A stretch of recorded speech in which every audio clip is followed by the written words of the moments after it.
Estar aqui pela primeira vez, podendo compartilhar a palavra de Deus com os meus irmãos. E desde já eu convido você que trouxe sua Bíblia a abri-la comigo, por gentileza, na carta de Paulo aos Colossenses, no capítulo 3. Colossenses, capítulo 3, faremos a leitura do versículo 1 ao versículo 11.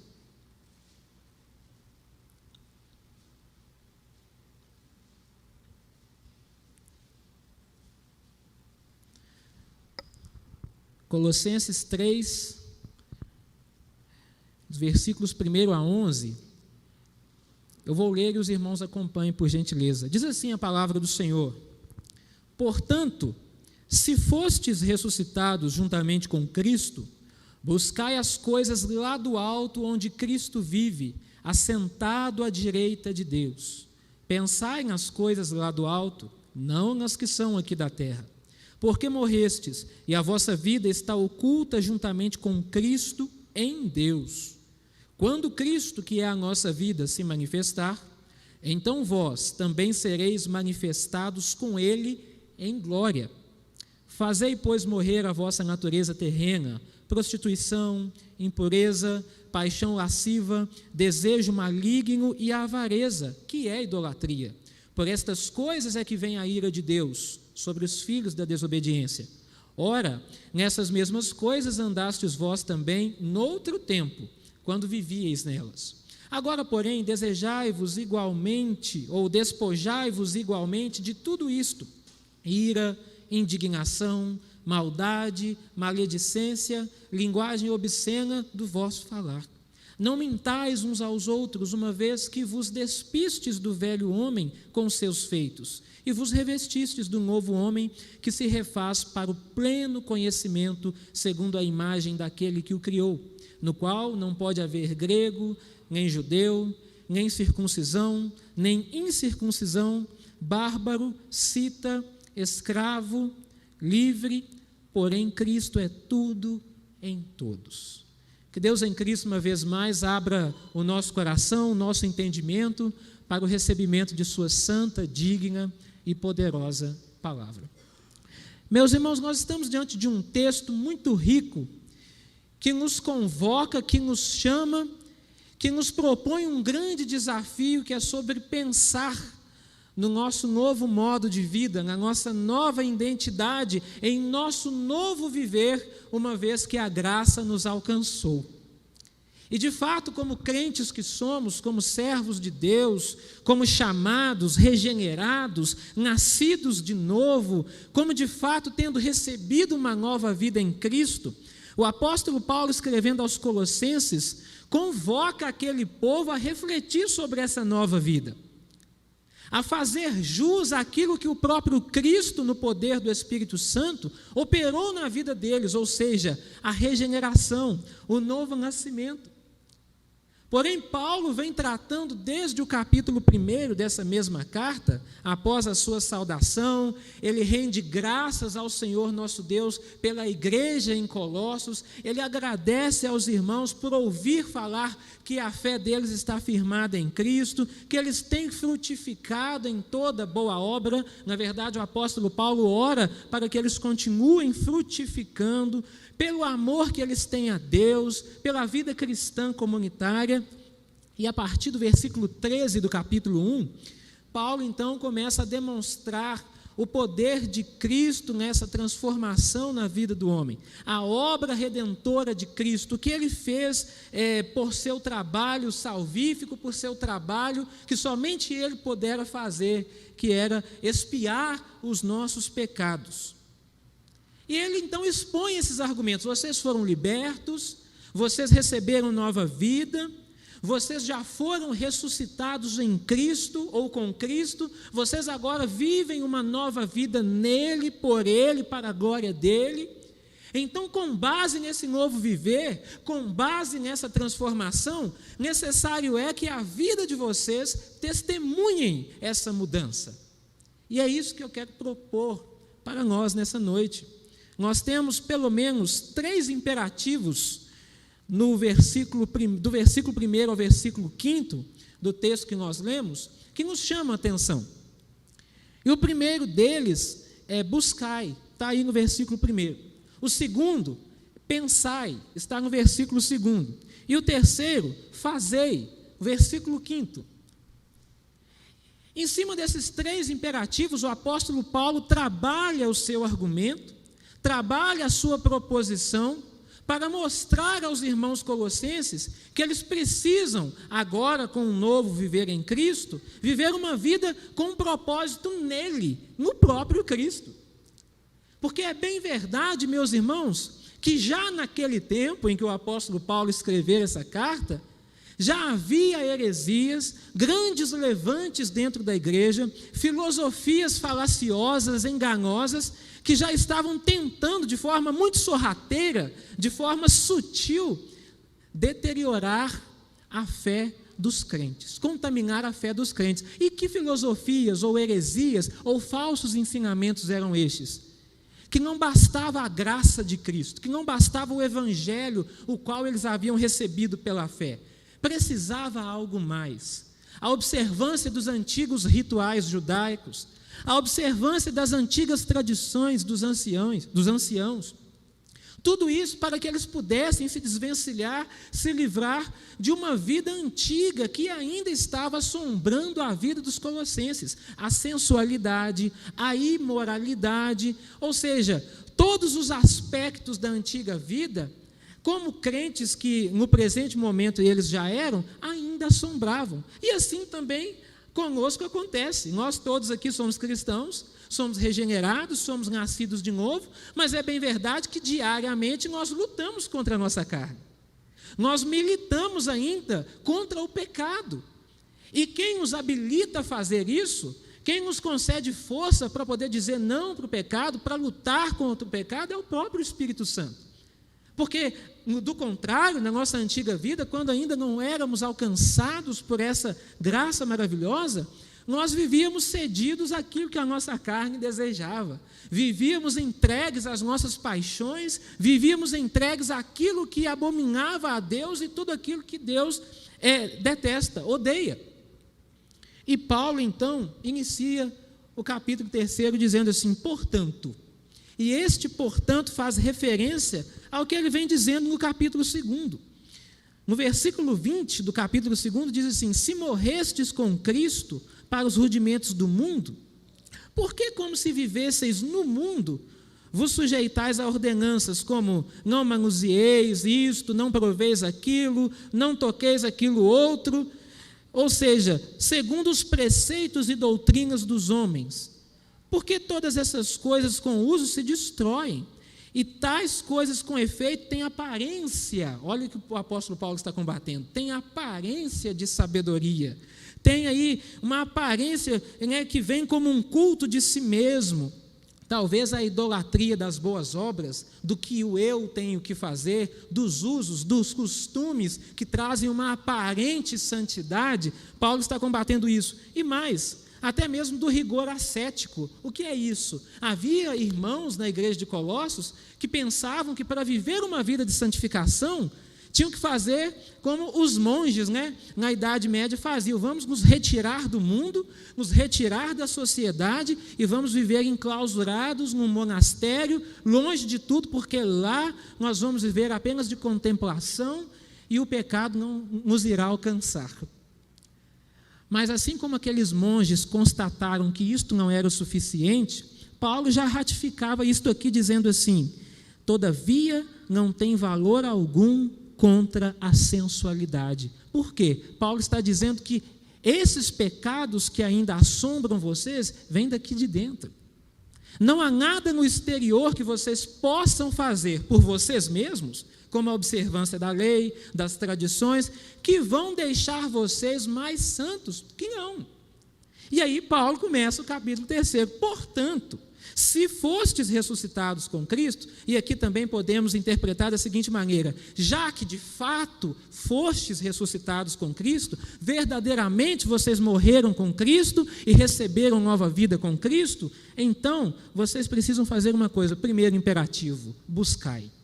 Buscai as coisas lá do alto, onde Cristo vive assentado à direita de Deus. E já trazendo uma aplicação muito prática para nós, eu poderia fazer uma pergunta para a sua introspecção. Qual é o seu objetivo como filho de Deus, como crente, como servo do Senhor, como nova criatura? E aí vem a pergunta: o que estamos buscando? O que estamos buscando? Qual é o nosso alvo? Qual tem sido a nossa meta? É claro que metas todos nós temos. Temos meta de termos uma casa melhor, um casamento, bens, sermos bem-sucedidos na vida, fazermos a nossa graduação, pós-graduação, mestrado, doutorado, comprar um sítio no interior para passar o fim de semana, feriado. Temos metas. Temos muitas metas e elas são, meus irmãos, completamente legítimas, devidamente legítimas. Podemos perseguir essas metas, desde que tais metas, tais alvos, tais propósitos não estejam acima do propósito final da vida de todo crente, que é glorificar a Deus e se alegrar nele para sempre. E é isso que o apóstolo Paulo está apontando. Vocês, Colossenses, que uma vez já ressuscitaram com Cristo, ou seja, Paulo está partindo do pressuposto, Paulo está partindo da pressuposição que vocês são nova criatura, vocês nasceram de novo, vocês já foram ressuscitados com Cristo, portanto, vocês precisam buscar as coisas lá do alto. E que coisas do alto são essas? Ora, o reino. Buscar as coisas que tangem, que concernem, que têm a ver com Cristo, com a glória futura, com a vontade de Deus, com a sua obra aqui na terra, com aquilo que Ele nos delegou. E quando todos os outros propósitos da nossa vida suprimem, sobrepujam o propósito final da nossa vida, que deveria ser Cristo, nós então incorremos numa vida de pecado, que é o que o apóstolo Paulo vai trazer nos argumentos mais à frente que nós vamos expor aqui. O segundo imperativo está aí no versículo 2. Se uma vez que nós temos que buscar, ou seja, ter como alvo aquilo que vem de Deus, Cristo, nós também devemos pensar nas coisas lá do alto, não nas que são aqui da terra. Aí que Paulo é mais incisivo ainda, né? Ele faz esse contraponto, pensar nas coisas do alto e não nas que são aqui da terra. Então, se em primeiro lugar nós temos um alvo a ser buscado, ou seja, que diz respeito no nosso propósito de vida, agora nós temos algo que deve ocupar o nosso pensamento, a nossa mente, o que é? Cristo. É para Cristo que Paulo está apontando. E por vezes nós nos encontramos numa correria na vida, num emaranhado de coisas a fazer, e quando nos damos por nós mesmos, nós estamos buscando e pensando tudo aquilo que não é Cristo. Eu estou pensando no amanhã, estou pensando na carreira, no futuro, na enfermidade, no casamento, em todas as outras coisas nós estamos pensando, a nossa mente fica ocupada, preocupada, o nosso alvo então se desvia do foco e nós incorremos em pecado. E meus irmãos, acreditem, não é nenhum sermão moralista, porque eu me incluo aqui nessa passagem. Eu estou junto com os irmãos de Colossos, entendendo que Deus está falando comigo, que há um alvo a ser buscado, há um alvo a ser pensado, e este alvo, por vezes, é desviado por tantas outras coisas. Mas o Senhor, com voz de amor, nos convoca a pensar, nos convoca a buscar naquilo que está lá, que não perece, que não corrompe, que o ladrão não rouba, que a traça não vai corroer, que nada vai lhe tomar, Cristo. Quando eu era criança, eu aprendi um corinho, que a letra dizia assim: eu tenho um tesouro, eu tenho sim, eu tenho um tesouro dentro de mim, este meu tesouro tem muito valor, este meu tesouro é Jesus Cristo, meu Salvador. Uma letra simples, mas com uma teologia profundíssima. Porque se o nosso viver não for Cristo em todos os sentidos, se o nosso viver não for para glorificar o nosso Deus em tudo, como diz o apóstolo Paulo em 1 Coríntios, no capítulo 10, versículo 31, quer comais, quer bebais ou façais qualquer outra coisa, fazei tudo para a glória de Deus. Então não há outro motivo de estarmos aqui. Não há outro motivo para que Ele nos mantenha vivos, que não seja para a sua própria glória. Então, há um alvo a ser buscado, E também há algo a ser pensado que ocupa a nossa mente. E eu poderia fazer uma outra pergunta introspectiva. Quantos aqui já pensaram na glória hoje? No céu, na eternidade? Eu não pensei. Mas quando estudando este texto, o Senhor me despertou. E é isto que é o glorioso, porque mesmo, meus irmãos, vivendo numa tensão, aonde nós sabemos que o pecado muito de perto nos assedia, o Senhor nos convoca, nos orienta, nos chama carinhosamente pela sua palavra e diz: para de pensar um pouquinho aqui, para de pensar um pouco no que você tem que fazer, no que pode te acontecer, para onde você vai, quem você será, o que você vai conseguir. Começa a pensar um pouco lá. Há um hino no nosso cenário que diz: pensai neste lar lá no céu. Não é que nós temos que pensar na morte, só na morte, não é isto. Mas quando dizemos pensar na eternidade, pensar no alto, é exatamente, meus irmãos, ocupar a nossa mente com essas coisas. E aí o apóstolo Paulo vai trazer exatamente esse argumento. Por que nós devemos pensar? Porque morremos e a nossa vida está ocultamente, ou seja, escondida com Cristo em Deus.